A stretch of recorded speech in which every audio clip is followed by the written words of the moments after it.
Good evening, everyone. I would like to call the May 28th, 2019 meeting of the University City Council to order. Ms. Reese, would you please call the roll? Councilmember Clay. Councilmember Carr. Present. Councilmember McMahon. Here. Councilmember Hales. Here. Councilmember Kusick. Here. Councilmember Smotherson. Mayor Crowe. Here. You have before you the agenda. A motion that the agenda be approved. Motion by Ms. Carr, seconded by Mr. Clay. Honorable Mayor and council Yes. members, if I could make one minor adjustment to the agenda. Up under the consent agenda, item number 2, police vehicles purchase, that should be 4 and not 5. Thank you Those very are all of the changes. Thank you very much for correcting the typographical error. Any other comments or concerns? Hearing none, those in favor of approving the agenda, please signify by saying aye. Opposed? The ayes have it. We have no proclamations before us. We have the May 9th, 2019 study session minutes. Is there a motion that they be approved? Motion by Ms. Carr, seconded by Mr. Kusick. Is there any discussion? Hearing none, those in favor, please signify by saying aye. Opposed? The ayes have it. You have before you the May 13th, 2019 study session minutes, EDRST. Is there a motion that they be approved? Motion by Ms. Carr, seconded by Mr. Hales. Any discussion? Hearing none, those in favor, please signify by saying aye. Opposed? The ayes have it. Mr. Kusick. Thank you, Mayor. I would like to nominate Edmund Acosta for his 3rd term and Joan Greco-Cohen for her 2nd term to be renominated and appointed to the Library Board. Mr. Kusick has brought forward two reappointments. Is there a second? Seconded by Ms. Carr. Is there any discussion? Hearing none, those in favor, please signify by saying aye. Opposed? The ayes have it. Mr. McMahon. I would like to nominate Sandra Hewitt to the Senior Commission as a fill-in replacement for Margie D. Kemper, and to also thank Margie D. Kemper for her service on the Senior Commission. Is there a second? Seconded by Mr. Hales. Any discussion? Hearing none, those in favor, please signify by saying aye. Opposed? The ayes have it. We have no swearing in tonight. We'll now move to citizen participation. For those of you who this may be your first time here, if you would like to speak to the council, there are sign-up sheets over by the door that we would ask you to sign, and please put in the baskets up near the city clerk. For non-agenda items, we have the first 15 minutes that will be starting right now, and then we have another section at the end. When you approach the mic, please give your name and address, and each speaker is limited to 5 minutes, and then we have a number of speakers who are speaking then on agenda items as well. It looks like we have a number of speakers at the very beginning who want to speak about the senior program, and so I'll welcome them up in just a second. I thought it may be appropriate to ask the city manager for an update prior to our speakers coming forward. Honorable Mayor and council members, I know that there are so many young people in the room today. Can you guys hear this? Can you hear me? I noticed that there were so many young people in the room today that we wanted to give you an update on where we are with trying to craft a program to meet the needs of our seniors. And so our Parks and Recreation and Forestry Director, Darren Dunkel, is working with his staff. He will also be working with Aging Ahead, as well as reaching out to the seniors to determine what type of program best fits with our community. That process has just started. I know that Darren has been in contact with Aging Ahead multiple times, but he should be sitting down with you very soon in order to get your thoughts on what an effective senior-type program would look like. That concludes my comments. Thank you very much. Our first request to speak is from Gloria Nickerson.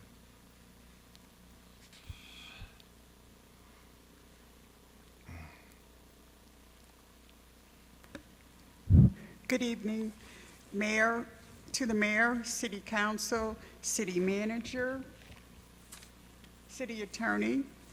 I'm sorry I didn't do it right, Mayor Crowe. Gloria Nickerson, 7576 Blackberry. I'm here as the Vice Chair of the Senior Commission and also as a resident of University City. I have 3 different things to talk about. The main thing is the senior program, but prior to coming here, I received a text message from Long Acre Farms. We lost Jim, the owner, and they wanted me to share the information. They were the farmers market that was in the loop that moved over to the church on Clemens, and his services will be Thursday.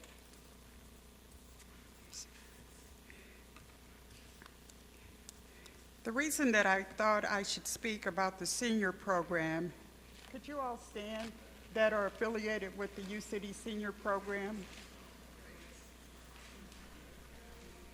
These are longtime residents of U-City. They're taxpayers and they're voters. And I have worked with them a long time as a volunteer to be their voice when they couldn't be their voice, whether it was locally or in Jefferson City. And I do appreciate the conversation with the city manager, Mr. Dunkel, and Mr. Smotherson, and Mr. Clay. Some of the main sentiments that this, am I talking too Go ahead. loud? Do you want to sit Oh, down or you you can sit. Just, I'm sorry. I just wanted you all to see these proud young adults. Some of the the new main, exercise program. there were some real sticklers with this, and why there is so much outrage. One of the things was the way that it was handled. And by all of us seniors living here in U-City, we know that that is not the behavior of University City. When you come and tell us this, and that's it, and you make it seem that it's the city of University City's fault, that the city did not want us here. And we know that that's not true. But we needed to come today to be on record and to make sure that any negotiations that move forward include some of the following. As of now, the program was 9 to 1. But the seniors could get there at 10 minutes to 9, quarter to 9. They could be dropped off. They were not allowed to go in till 9 o'clock, which made some of their caregivers late for their jobs. The second thing is, we know that the city's working on this. We have a program where we give out food distributions once a week. And right now, we still get those items, but we have to take them down to the city of St. Louis and try to get these U-City seniors down there to get it. If it's possible that we could be on the parking lot at the community center just to distribute the food. That's one thing. The second thing is that this is a time of year where they would have their hot dogs and watermelons, a little picnic in the park, Heman Park, right up by the tennis courts. Without the program, we don't know where we're going to, if we'll be able to do that or not. The third thing is that they pulled their monies together and they bought a big screen TV, and that does not belong to Aging Ahead. So we'd like to find out where that big screen TV is. Okay, I'll just move on. Also, the seniors did what they called a bargain table, and they also did little auctions to keep their program running, because Aging Ahead presents it one way, but the seniors actually created their own program. They actually ran it, and it's their monies that's buying this and buying that. Well, they're not allowed to do that. And it's just items that are donated, and they just come in, and if you could use it or you want it, you just pay a couple dollars for it. And there's nothing wrong with that. They do have a committee, and they do have a treasurer. Let's see, I just want to touch on the things that they wanted me to say to you. Ms. Nickerson, your 5 minutes is up. How much longer do you have to go? I just have about 1 more minute. Okay. Okay.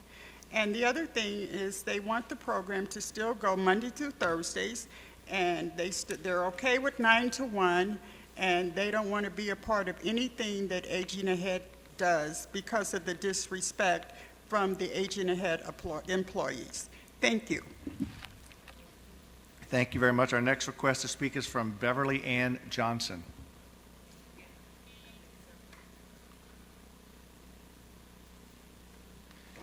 And Ms. Johnson, if you'd give your name and address when you speak, thank you. Beverly Johnson, 6809 Olive. Good evening, everyone. I'm part of the senior citizen group. Mr. Smotherson, I have 7 names of people that couldn't attend, but they wrote a note. They gave me permission to write a note and give you their name and phone number for you to call them. Okay. But thanks for everything. Thanks for all the help.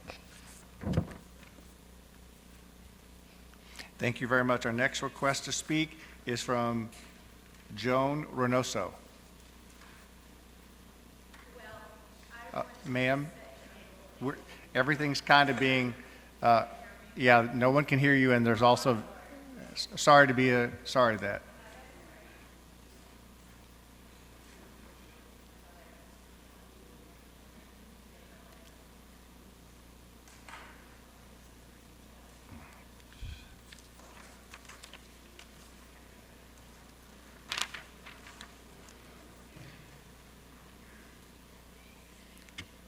My name is Joan Reynoso. I'm not a U-City resident. I live in Veneta Park.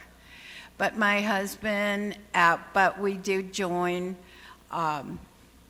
the Silver Sneakers, and this is how we got associated with the senior group, because we would go into your activities like walking the track, and then that's how we got started with the senior group. We used to see them over on the Olive Street Road.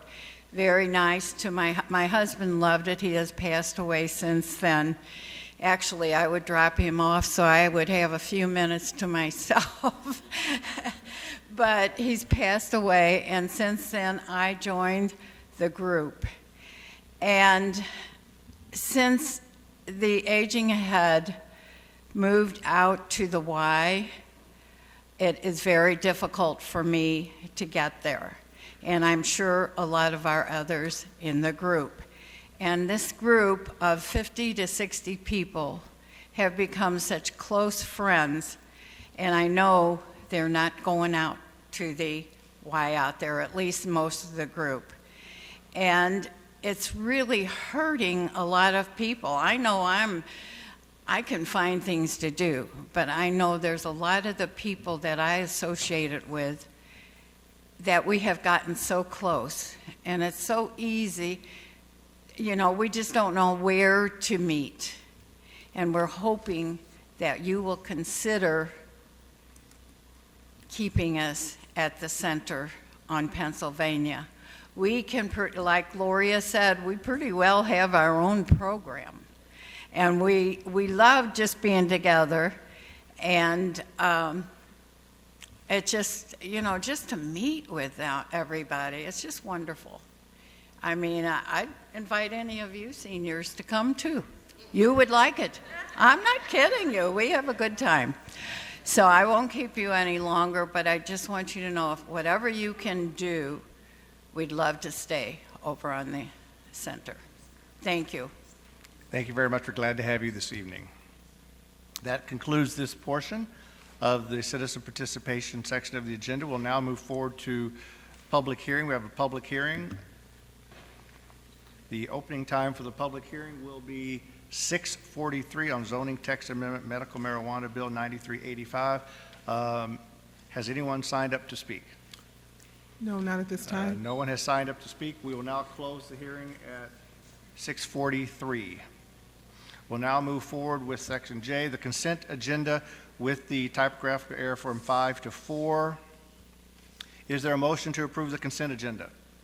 Motion by Ms. Carr. Is there a second? Seconded by Mr. Smotherson. Any discussion? Hearing none. Those in favor, please signify by saying aye. Opposed? The ayes have it. We do not have a city manager's report. So we'll now move forward with unfinished business. And I know we have a number of requests to speak on a number of the different bills. What I would say to everyone the bills that are primarily related to the Olive and 170 development is for everyone to please know that tonight is not a vote on the development itself. Tonight is actually going to be simply reading in the amendments and moving forward as the first reading of the text as amended.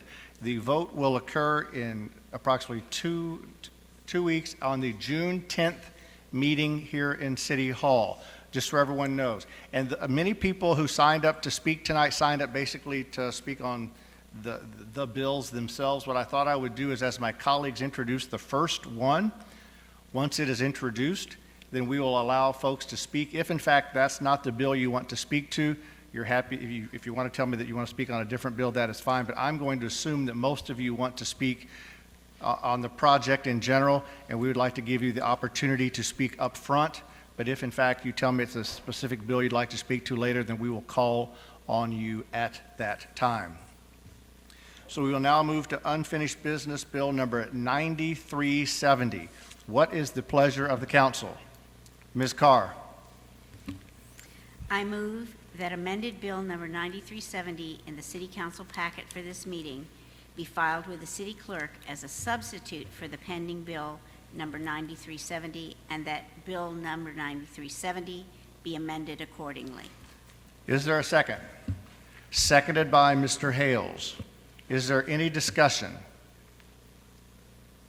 Hearing no discussion. Let's see, this is probably where, do I need to call the speakers now before, or do you want me to probably call the speakers now? We'll take the vote as soon as we have the speakers come up to speak. So everyone remind me. Yes, ma'am. I don't think there's a vote. I think there's a reading. No, there's a vote on the, Okay, there's a vote on the motion that you just made. okay. And so when you're making the motion to amend, we've got to give everyone a chance to, I think that most of our speakers are going to speak on the development in total, but because this is the first time around, I'd like to give everyone the opportunity to speak. The first request to speak on Bill 9370 is Ms. Jan Adams. 9370? Oh, okay. Jan Adams, 7150 Cambridge Avenue. I rise to address the revised development agreement being introduced tonight and to distinguish fact from fiction. There are so many legal weasel words and loopholes in this agreement that I cannot cover them all in the 5 minutes that I have. So I will focus on the three more significant issues. If this council votes to execute this agreement without any further amendments, then the mayor and each council member will have betrayed the trust that she or he has asked of our citizens. The three betrayals relate to: 1, the use of eminent domain; 2, the actual developments that have been dangled to persuade our citizens to support this takeover; and 3, the projected revenue stream for the city. I am attaching to these written comments the excerpts from the development agreement that I have referenced and have highlighted the quoted language. First, on the issue of eminent domain. Although the proposed agreement highlights the phrase, quote, "no eminent domain of owner-occupied single-family structures will be permitted," end quote, there follows this phrase, quote, "except as determined by the City Council in its sole and absolute discretion," end quote. That phrase is not highlighted. And then at section 2, the agreement reads, "The city shall, within 30 days after the developer's request, authorize the initiation of condemnation proceedings." And the developer, this is a quote, "the developer as the city's agent shall control all condemnation proceedings," end quote. By signing off on this agreement, our elected representatives are abdicating their fiduciary duty to us and authorizing the developer for a Costco to make life-changing decisions for our neighbors. The mayor and other city council members initially stated that eminent domain will not be used for owner-occupied residences, period. However, at the first public meeting, I asked the developer what he would do if a homeowner in the footprint of Costco refused to sell. Would he walk away, or would he ask the city to condemn the property? The personal lawyer for our council members, Jerry Griman, who mysteriously became the chair of the TIF Commission, tried to shut me down at the meeting claiming I was just engaging in political theater. But I persisted, and the developer admitted that this development requires the use of eminent domain. I waited to see if the mayor and council would repeat their promises of no eminent domain for owner-occupied residencies, and they did on numerous occasions. So there is no legitimate justification for this council now to sign this agreement. This is a blatant betrayal of trust. Second, the agreement reads, quote, "A third party is obligated to commence construction of either, one, a senior living facility, a movie theater, a hotel." But then, astonishingly, that section goes on to read, quote, "Notwithstanding the foregoing, subject to the approval of the city manager in his sole and absolute discretion, the developer may substitute other commercial construction in lieu of the above hotel, movie theater, senior residence." So let me repeat this term. The city manager has the sole and absolute discretion to allow the developer to avoid providing us with any of those three facilities. This council may vote in 2 weeks to set up a system that is ripe for corruption and backroom dealing between the developer and the city manager. Again, the promises are fiction. The development agreement is a fact. And again, this council plans to abdicate their fiduciary duty to us because it authorizes the city manager to make backroom deals. Third, Mr. Rose stated at his press conference that there will be more than $32 million revenue for the city. I challenge him to publish where that amount is included anywhere in this revised agreement. His statement is demonstrably a fiction. In fact, the proposed agreement states that, quote, "The developer has provided certain financial and other information to the city.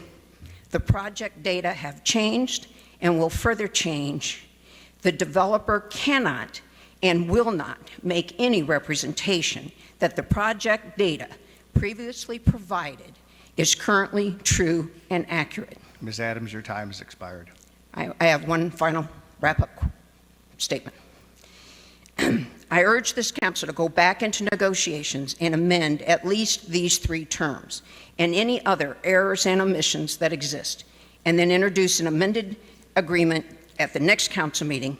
If you vote on this current agreement, there will be no way to justify your betrayal. I have attached the references, and I submit my written comments for addition to the minutes. Next request to speak is Mr. Tom Sullivan.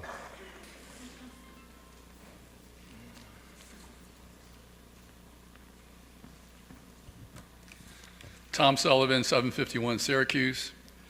The proposed Costco development at Olive and 170, which will require a $70 million taxpayer subsidy, is unquestionably the worst thing the city of St. Louis has ever attempted, the city of University City has ever attempted.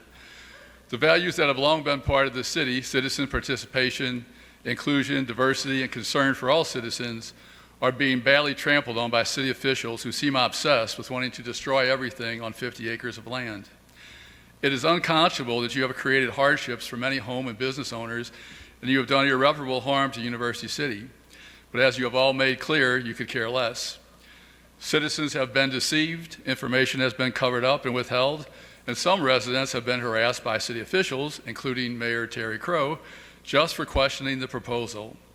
It seemed decisions were made well before the proposal was made public, decisions that were kept from the public by city officials who have demonstrated they don't know what they are doing, and neither do those that they hired, which is why there was a $27 million mistake in calculating finances. This area is littered with failed developments. They have two things in common. One, developers promising millions of dollars of revenue, and two, city officials foolish enough to believe them. That was certainly true of the proposed Sunset Hills fiasco, in which the city's Costco developer, Novus, played a starring role. Perhaps the most damning thing about the proposed Costco development is that no one outside the city has had anything good to say about it. One review said it best: University City Big Box Plan exemplifies all that is wrong. What is so absurd about the Costco development is that you want to tear down a thriving part of the city, a total of 70 homes, 58 apartment units, dozens of diverse businesses, 2 churches, and 1 school, when it's the other end of the city that is badly in need of attention. Next month, the old Cicero space in Loop will be vacant for 2 years. Later this year, it will be 2 years since the bread company closed. I recently counted 16 vacant storefronts just in the University City portion of the Loop. Where are all those crowds the Loop trolley was supposed to bring? Ridership declined 30% last month, but it was supposed to increase as weather got better. At North and South and Olive, there is still a large vacant lot on one corner due to another city mess up on the contract. At Olive and Midland, it will soon be 10 years from when the strip center was torn down by the city with nothing to replace it. The list goes on and on. The Costco development is a bad deal for the residents and businesses being kicked out of the city to make way for the development. It is also a bad deal for University City residents who will see a unique part of the city destroyed to make way for a development they don't support, which is why it was never put to a vote. Thank you, Mr. Mayor. Next request to speak is Rosalind Williams.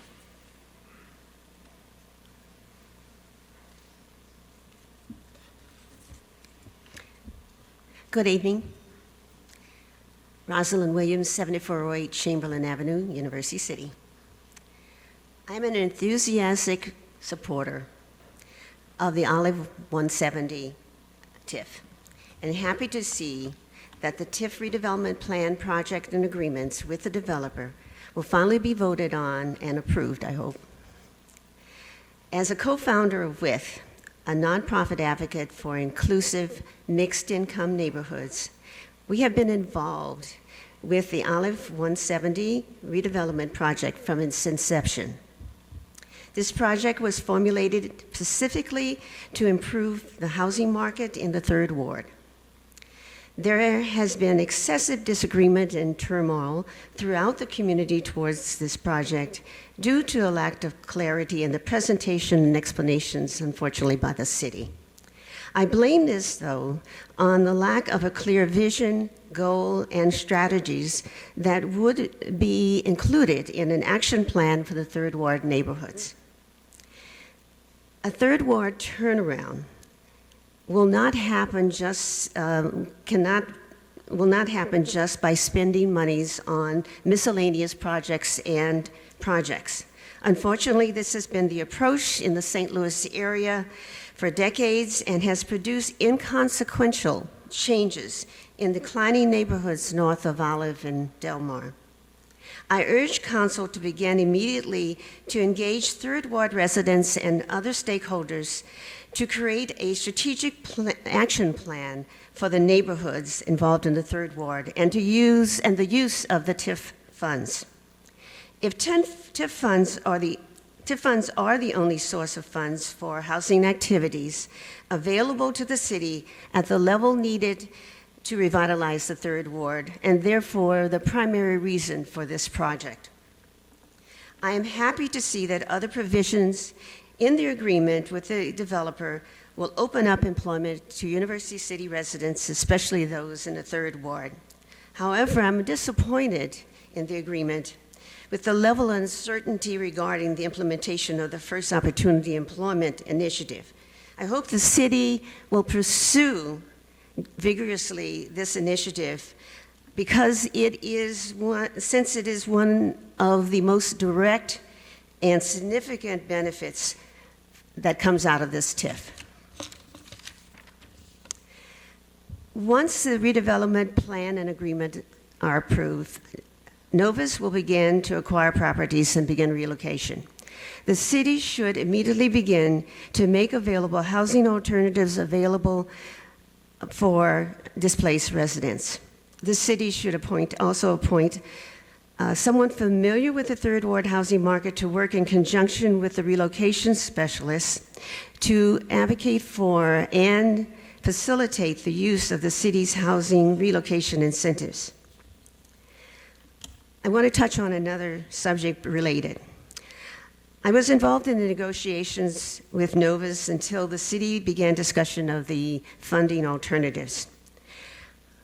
I don't think that the TIF plan and the agreement with Novus is understood by the community at all, or the press. I want to make this statement that the agreement with Novus is not reducing the amount of money available for the third ward. This TIF will have 3 separate projects funded with the increment from the RPA 1, or the Olive Boulevard project. The development agreement only is needed for Novus to use the $70.5 million of TIF funds. Novus is not involved in the use of the $15 million.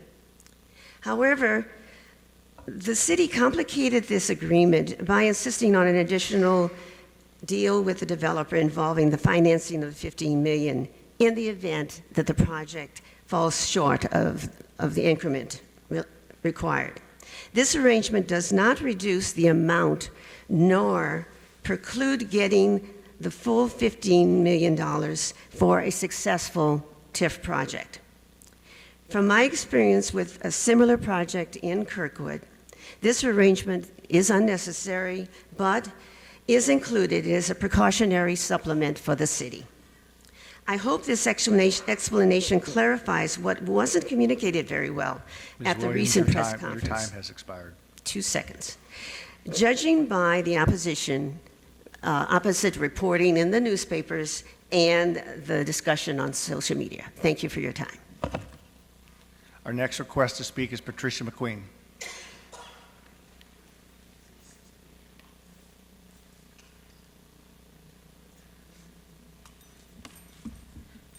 I brought my own timer.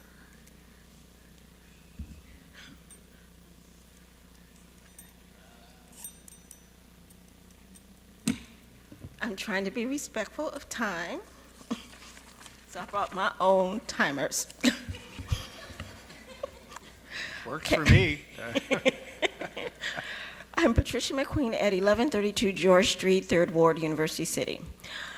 Good evening, Mayor Crowe, City Council, public officials, City Manager Rose, media sources, and fellow residents in this council chamber. First, I am an enthusiastic supporter of the Olive 170 TIF redevelopment plan and agreement. For me, the redevelopment plan is not about just bringing a Costco store closer to me for shopping. It's about a redevelopment project that will bring jobs and seed money to stabilize the housing stock in the 3rd Ward that has long been neglected. On April 18, 2019, a St. Louis NPR story was posted entitled, "Business Owners in Unofficial Chinatown Remain in Limbo as UCD Ponders New Development." The reporter used the same terminology, unofficial Chinatown, that another NPR reporter used a year ago on April 23, 2018, and used the same wrongly scaled map of the redevelopment project entitled the Olive Link that shows a larger RP1 site. In the year 2012, a St. Louis Post-Dispatch news story entitled "A Taste of Asia on Olive" also used the same incorrect terminology in its first paragraph. Even though some media reporters and opponents to the redevelopment project have called the 2 retail strips at Olive and McKnight Chinatown, the correct site is further east on Olive around 81st Street. 2 large Asian supermarkets, that is Olive Supermarket and Seafood City Supermarket, face each other on Olive and draw customers from around the region. Seafood City Supermarket lies on a site that could be a future American Asian Mall, according to the Caldwell Banker sign. The middle portion of the site is vacant and used to be a Target store back in the 1970s and 80s. On the southern side of Olive Street and west of 81st Street is a retail strip mall that is entitled Chinatown Square. The retail strip is home for various Chinese restaurants and small businesses. The restaurant Wonton King and Kate Zone Chinese Cafe draw customers from around the region and are extremely popular with Washington University students and are always full. The 2 Asian supermarkets and the Chinatown Square retail strip are where the true unofficial Chinatown reside. The area around Olive and 81st Street will not be directly affected by the Olive I-170 redevelopment agreement.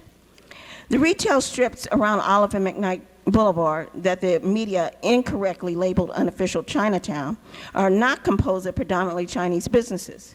One is Taiwanese, two are Vietnamese, one is Japanese, one is Jamaican, and one is a Korean food market.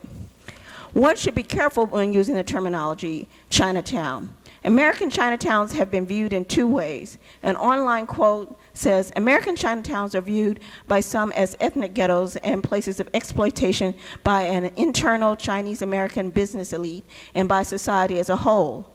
Others see Chinatown as a source of economic opportunity and an aid in adjusting to a new environment for newly arrived Chinese.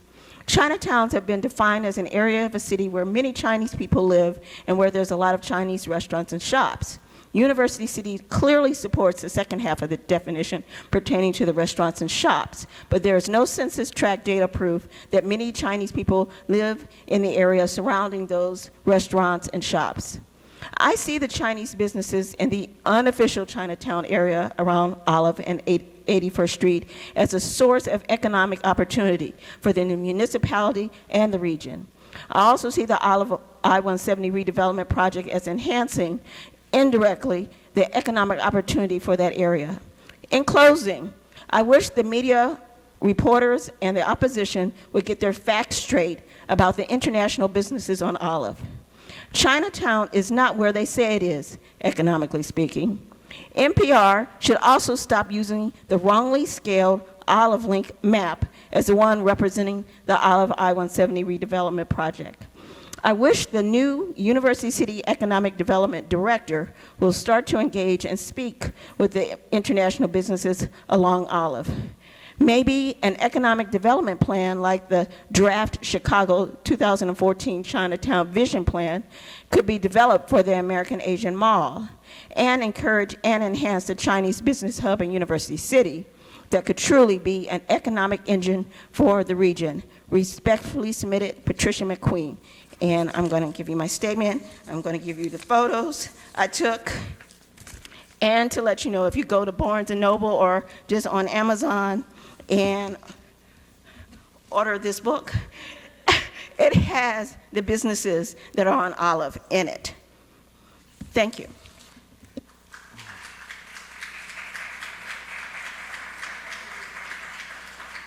Our next request to speak is David Harris.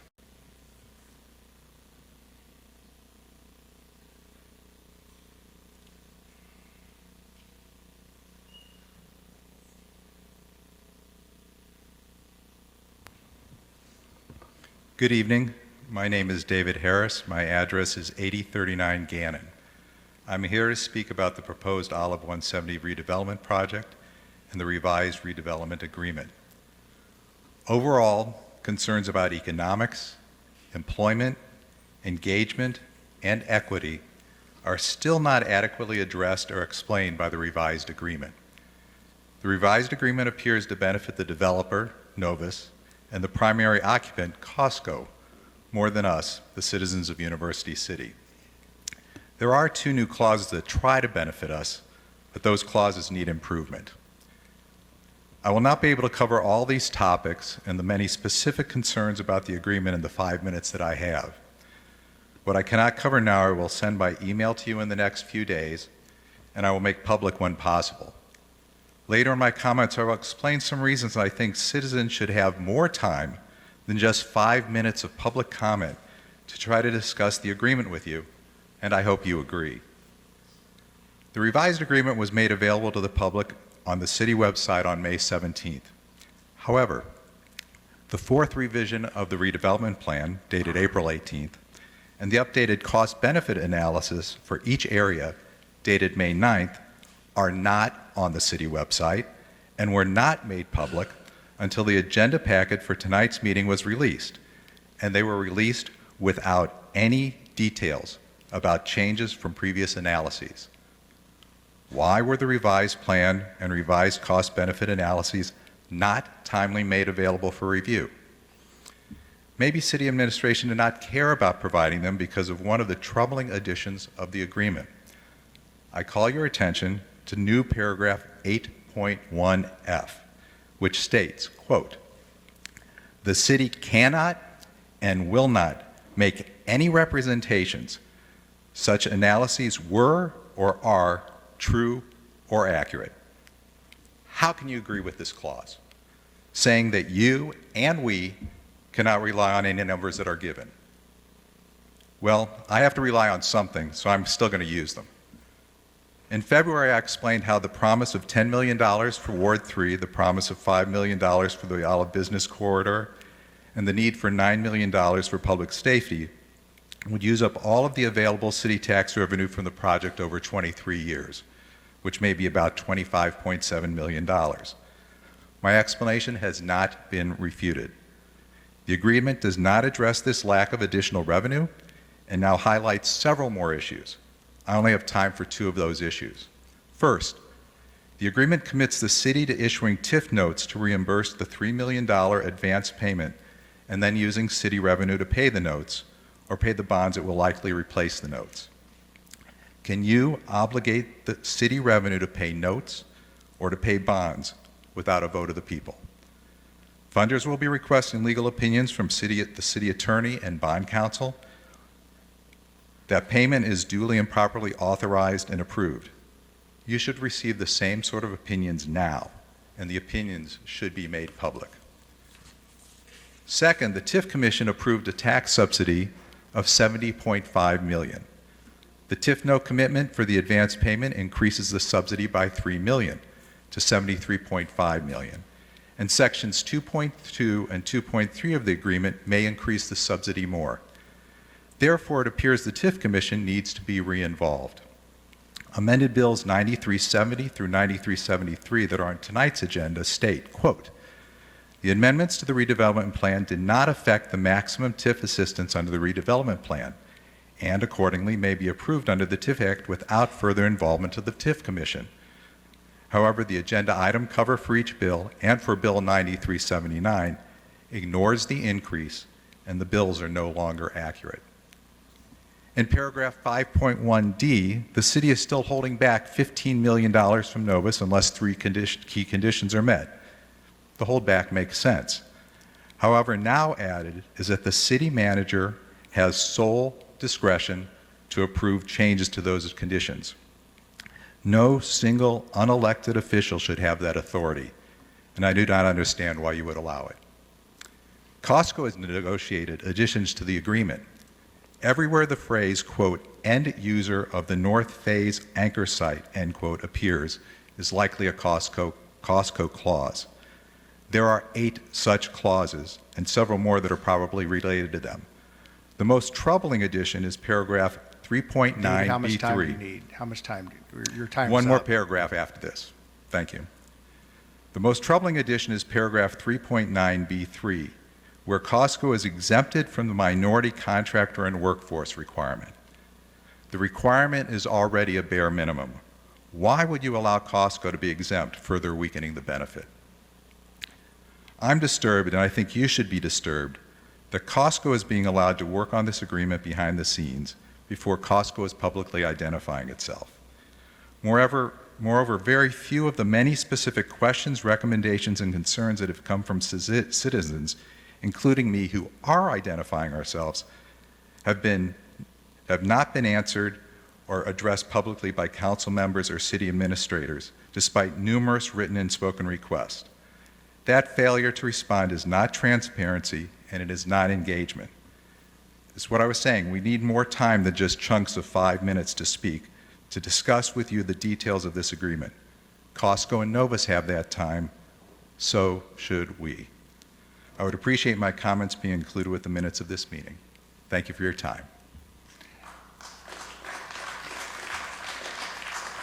Next request to speak is Kathy Stratman.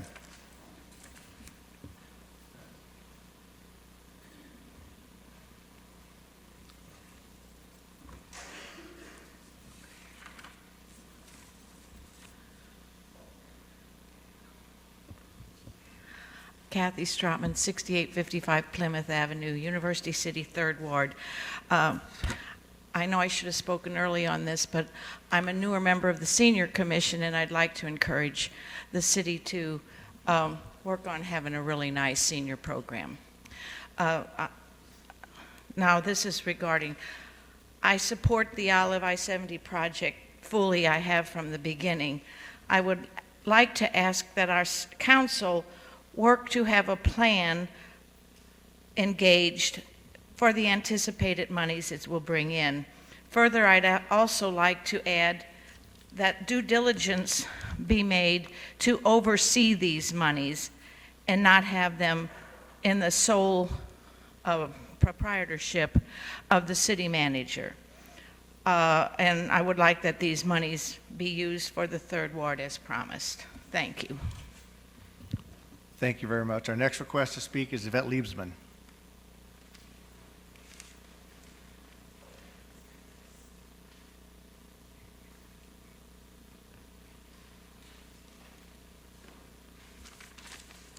Hi, thank you, Mayor and council members.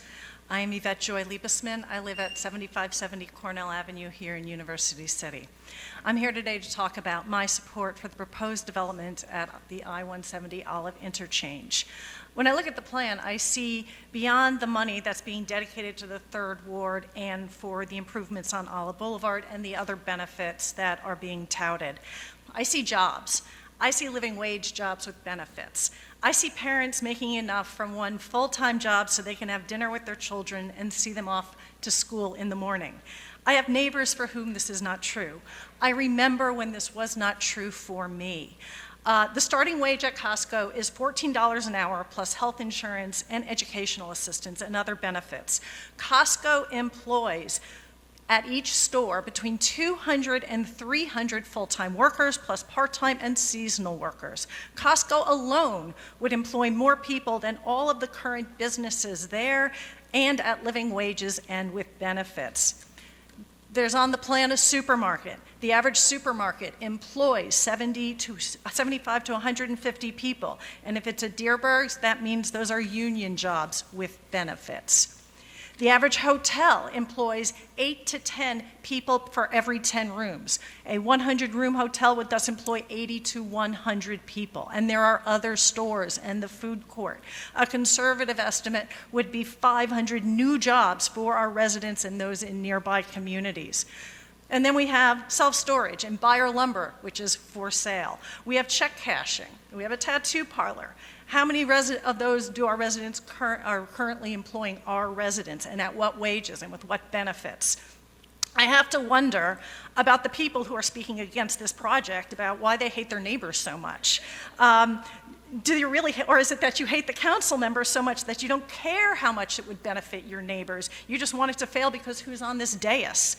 Don't you want your neighbors to have nearby living wage jobs and benefits? Don't you want this to be a place that attracts the people who want to live and work in our community? Don't you want our high school and college students to be able to walk or bike to their part-time jobs at the interchange for these businesses? And you know, I understand that contract languages can be confusing for some people, but whether it's in that agreement or not, cities generally have, at their sole discretion, the power to exercise eminent domain within the limits set forth by the state and the United States Constitution. Thank you.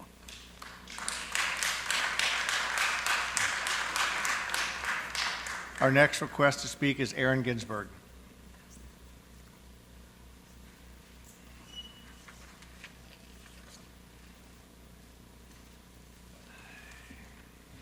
Honorable Mayor and City Council, my name is Erin Ginsberg. I live at 430 West Point Court, and I want to thank you for taking the time to listen to everyone who spoke about the proposed redevelopment at Olive and 170.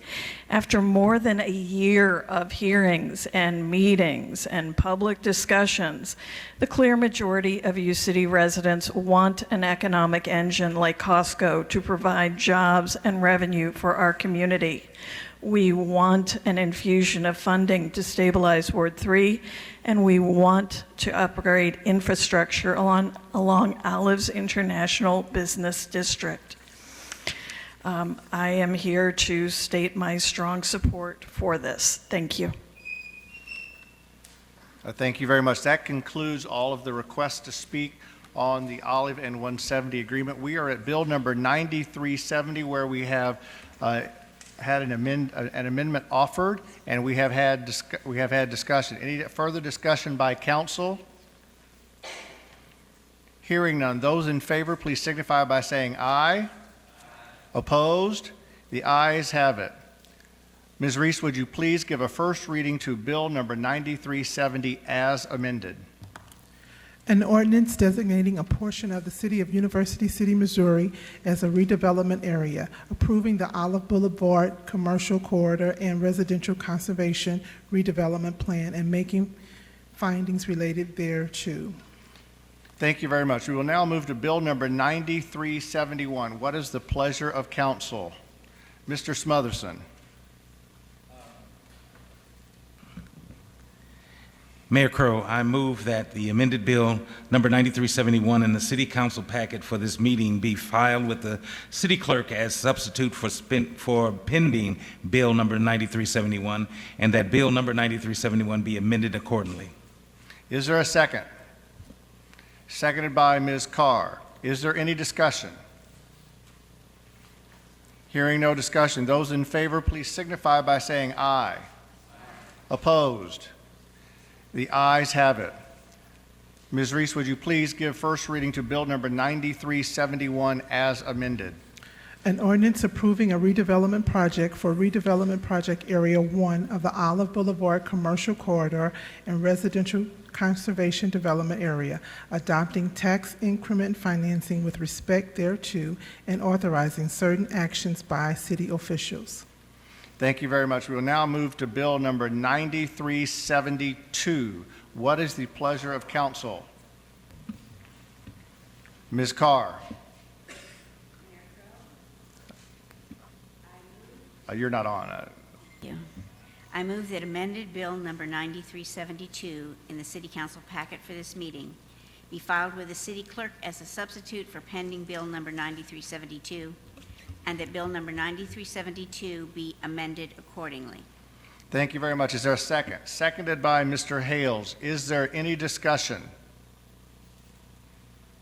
Hearing none, those in favor, please signify by saying aye. Opposed?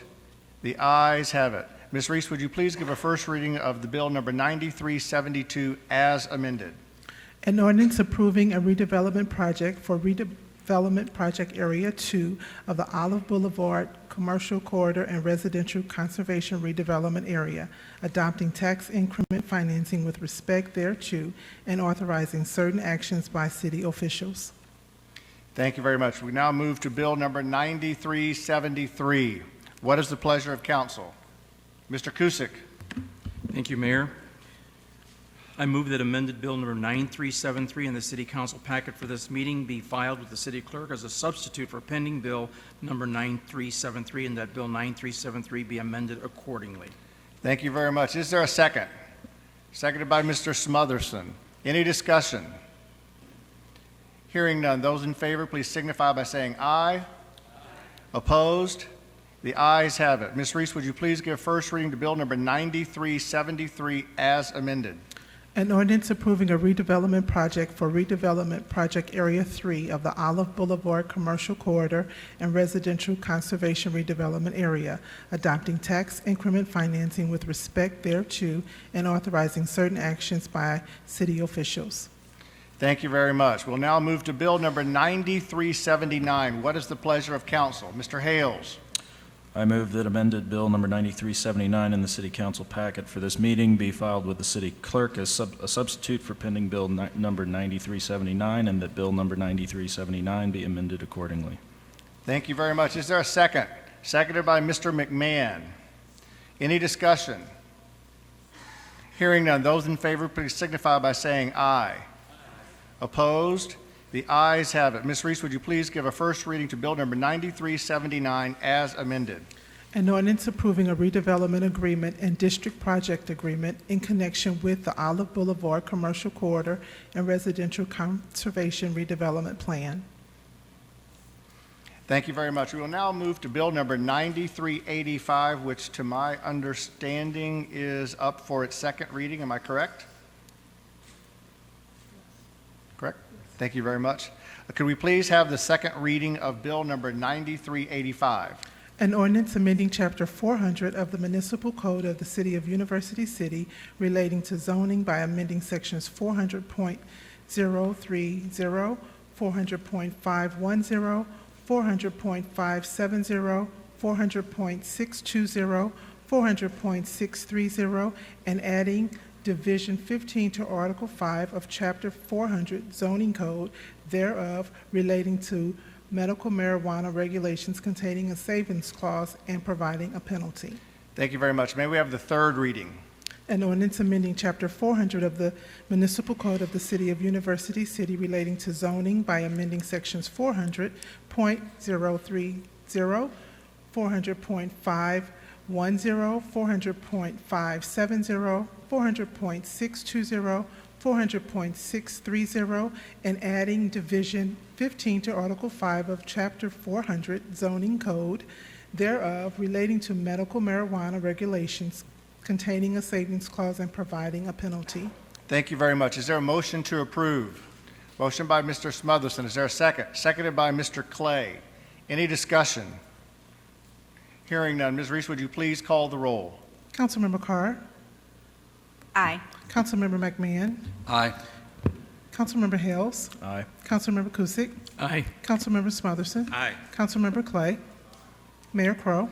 Aye. Thank you very much. Let's now move to Bill number 9386. May we have the second reading? An ordinance amending Schedule 3, Table 3-B of the Traffic Code relating to 2-hour parking zones. May we have the third reading? An ordinance amending Schedule 3, Table 3-B of the Traffic Code relating to 2-hour parking zones. Thank you very much. Is there a motion to approve? Motion by Mr. Hales. Is there a second? Seconded by Ms. Carr. Any discussion? Hearing none, would you please call the roll? Councilmember McMahon, Aye. Councilmember Hales, Aye. Councilmember Kusick, Aye. Councilmember Smotherson, Councilmember Clay, Councilmember Carr, Aye. Mayor Crowe. Aye, thank you very much. We will now, there is no new business for this evening. We will now move to council reports and business. Is there any item that my colleagues would like to bring forward this evening under council reports and business? Mr. Smotherson. Thank you, Mayor Crowe. Just wanted to remind everybody, and this is a commission report, and I'm sorry, I thought that's where we were, boards and commission. But anyway, what I wanted to say is that this is a reminder that Starlight concerts start next Monday, June 3rd. So please come out to the Starlight concert events in Heman Park. Thank you. Mr. Clay. Yes, thank you, Mayor Crowe. The Senior Commission did meet, I believe it was last Monday. Much of the conversation was a debrief of the Celebration of Older Americans event. Again, I gave a report about that, very well attended, great event for our seniors and the community. But also there was, as you might imagine, much conversation about the aging ahead situation and what needs to be done there. So good to see folks out and advocating for that. Understanding that the city is working hard to do what it can to make this situation right, and the city manager and Darren Dunkel have been in conversations to address that. This is a move that was put in motion by Aging Ahead, and again, I want to reiterate, the city was surprised by this change, was as surprised as everyone else by this change, but I appreciate the city manager and his team, and certainly Councilman Smotherson working to rectify this. Thank you very much. Are there any other comments from my colleagues regarding council reports and business? Hearing none, we will move to our second portion of citizen comment. We have one request to speak, and that is Leif Johnson.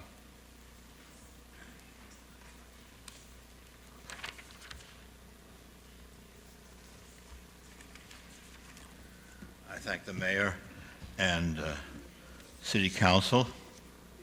You know, there's sort of an elephant in this room. I don't know where he is, but I suppose if you look around, you might find him. having read remarks by the advocates of the freeholder plan, I believe it is no different from Rex Singfield's plan.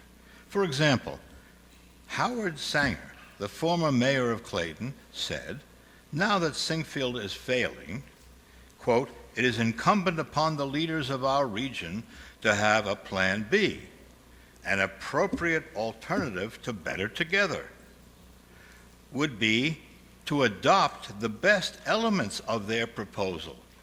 How about that? Best elements of the Better Together. That pushes to a better place to live and do business and build from there. Another former mayor of Clayton and former executive director of the St. Louis County Municipal League, the group pushing the freeholders plan, say in a letter to the Post-Dispatch 5/17, 1, they wish to reform local governance. Governance means political control, as in the sentence from Webster's International Dictionary, the governance of the colonies ceased when the colonies achieved self-government. They advocate changing the economic and social trajectory of the region. Why, that's exactly what Singfield promises. They say, not, quote, not to be overlooked, however, Better Together deserves great credit for placing the issue of regional governance reform on the public agenda. Yes, indeed. Governance. 4, they continue, quote, the demise of Better Together proposal does not mean that the problems it claimed to address are going away, and those problems will continue to worsen over time. The problems? Unemployment and underemployment, especially for minorities. Drug saturation in both city and county with accompanying crime. Inadequate health care for the poor and exorbitant drug prices. Unfunded education systems, especially for minorities. A cultural collapse sponsored by movies, television, and horrendous video games glorifying violence, sadism, and brutality. Those are the real problems. Did you think governance would solve these problems? Did you think that abolishing local government would solve these problems? Did you think that a financial dictatorship would solve these problems? Did you think that building a soccer stadium, a convention center, a marina, 2 or 3 sports complexes, downtown hotels, privatizing the airport, and other revitalizations would cure these problems? Do you think uniform building codes would solve these problems? The Anglo-American financial elite who created the bubble know that that bubble requires nourishment. As it grows, it requires ever-increasing amounts of new debt to satisfy its needs. We learned from 2008 that no income, no assets mortgages cannot adequately feed a bubble. Far better food is government debt because it is backed by taxation of the people. People can default on mortgages, but they must pay taxes. City, county governance provides a 1.3 million person tax base to float billions in new bonded debt. The hungry market awakes. Thank you. Mr. Johnson, would you give us your name and address, please? Oh, I'm sorry. My name is Leif Johnson. I live at 836 Barclay Square in University City. My apologies. Thank you for that catch, Larita. I apologize for that. We now move to the council comments portion of the agenda. Do any of my colleagues have comments for the evening? Mr. Smotherson. Just briefly, I wanted to first of all thank Rosalind Williams for her statement earlier, and then I also wanted to just state to the seniors that I do appreciate you all coming out tonight. And I thought it was very important that your numbers show how concerned you are. And the statement that was made tonight actually indicates to the city and to everybody involved that you want to keep that program at the community center Monday through Thursday. So I think that was made plain and clear. And again, I appreciate you all coming out tonight and supporting that. But also, one of the things that I also wanted to say is that Aging Ahead needs to be made accountable. That's the first thing. And the second thing is that Aging Ahead and the staff that takes care of you wronged this city and wronged you, and they need to be reported. Thank you. Any other comments from my colleagues? Hearing none, briefly, I will say to everyone, thank you very much for making the Memorial Day run. I think it was the 45th or 49th annual Memorial Day run for the library. Great crowd yesterday. And also to all of you in the room, I know everyone has a parent, grandparent, son, daughter who served in the military, and I would like to take this moment, I'm sure, on behalf of all of my colleagues to thank all of you for your service, for your sacrifice during this Memorial Day weekend, and for that of your family. I would now entertain a motion to go into closed session according to Missouri Revised Statute 610.021, legal actions, hiring and firing, and individually identifiable personal records. Is there such a motion? Motion by Mr. McMahon. Is there a second? Seconded by Mr. Clay. We have a roll call vote, please. Councilmember Hales. Aye. Councilmember Kusick. Aye. Councilmember Smotherson. Councilmember Clay. Councilmember Carr. Aye. Councilmember McMahon. Aye. Mayor Crowe. Aye. Thank you very much. We appreciate you coming this evening. To my colleagues, can we be downstairs in about 5 minutes, please?